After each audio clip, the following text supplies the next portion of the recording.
দাদু, রিক্সা নয়, টোটো করো, আমার টিউশন যেতে দেরি হয়ে যাবে। প্রবীণ মহিতোষবাবু নাতি টুটুলকে টিউশন পৌঁছাতে তবু টোটো ছেড়ে চেনা রিক্সাওয়ালাকে ডাকতেই নাতি বিরক্তি প্রকাশ করল।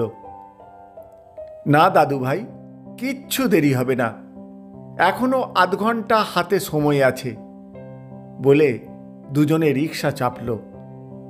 বাড়ি ফিরেই টুটুল মাকে অভিযোগ জানালো, মা, তুমি দাদুকে বলে দিও, বুড়ো রিক্সাওয়ালা টানতেই পারে না, এত আস্তে চলে, তবু দাদু ওকেই ডাকে।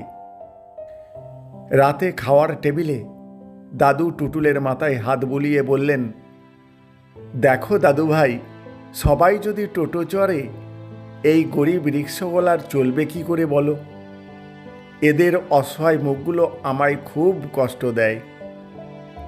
টোটোর রমরমা হতেই শহরের রিক্সা স্ট্যান্ডগুলো রাতারাতি পাল্টে গেছে।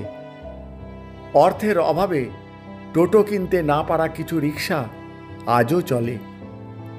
যুগের তালে গতিহীনতায় মানুষ এদের এড়ালে কষ্ট পান মহিতোষবাবু।